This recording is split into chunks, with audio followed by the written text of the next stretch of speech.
Untuk membuat meja resepsionis, saya menggunakan rectangle lalu push-pull ke atas dengan memasukkan angka. Setelah itu, saya menggunakan offset untuk membuat ketebalan meja resepsionis. Push-pull bagian tengah resepsionis untuk membuat kedalaman dan push-pull ke bawah untuk menghilangkan tepi. Saya menggunakan rectangle untuk membuat kotak penyimpanan pada meja resepsionis. Lalu push-pull ke atas dan ke bawah untuk membuat dimensi. Buat rectangle lalu offset ke dalam sebagai garis bantu untuk membuat kedalaman dan ketebalan pada kotak penyimpanan menggunakan push-pull lalu di grup. Gunakan rectangle untuk membuat sekat dan push-pull ke atas untuk membuat dimensi. Lalu di grup. Penerapan material pada meja resepsionis menggunakan marmer pada top counter, cat warna biru dongker pada kotak penyimpanan, dan kayu solid finishing cat emas pada bagian resepsionis.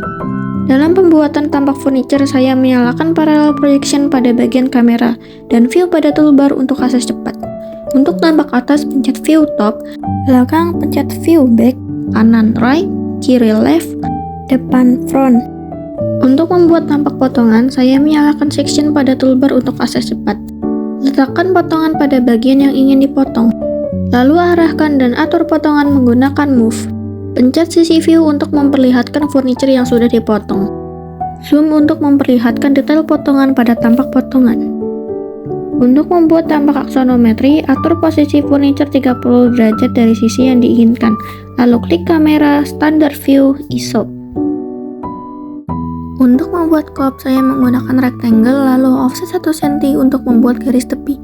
Gunakan line untuk membuat kotak terdiri 3x3, copy lalu paste kotak tersebut, lalu geser menggunakan move.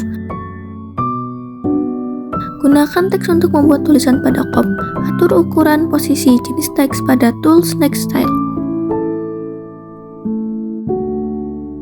Pada page, saya list berupa judul gambar. Di sini saya isi tampak furniture, tampak potongan detail, dan aksonometri. Pada layer, saya list berupa isi gambar seperti cup, tampak atas, depan, belakang, dan lainnya. Di sini, layer saya atur agar ada di setiap halaman dan dikunci agar tidak geser.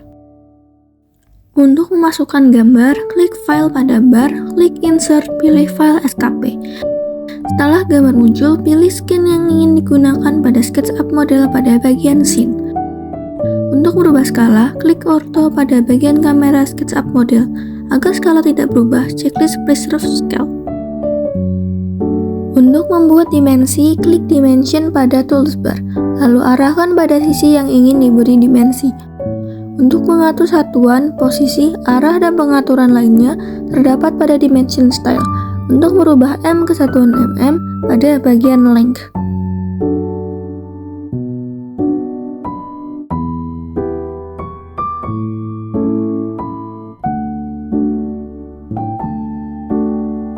Untuk menambah scene lain dalam satu halaman ada 2 cara. Pertama, copy paste lalu geser menggunakan move. Pilih scene yang diinginkan, gambar akan sesuai dengan skala.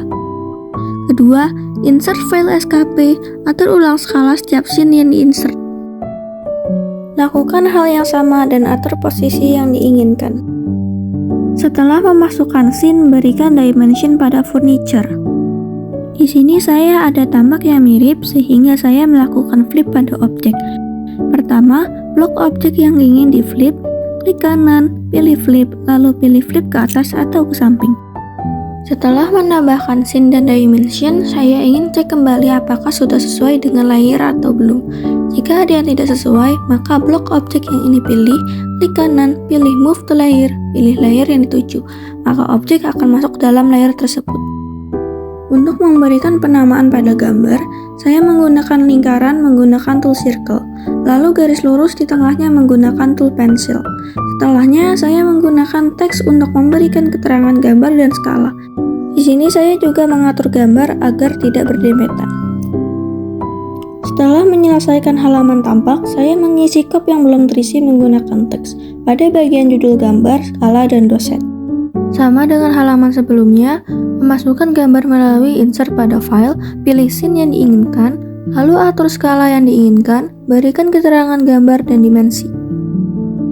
Gambar garis menggunakan pensil untuk membuat garis putus-putus. Lalu pada bagian shape style, ubah garis menjadi putus-putus pada bagian dash. Untuk menambah ketebalan garis pada bagian stroke. Untuk memberikan notasi pada gambar, klik label pada toolbar. Pada bagian yang ingin diberikan keterangan gambar, masukkan informasi yang dibutuhkan. Sama dengan halaman sebelumnya, di sini saya hanya memberikan keterangan gambar, dimensi, dan anotasi.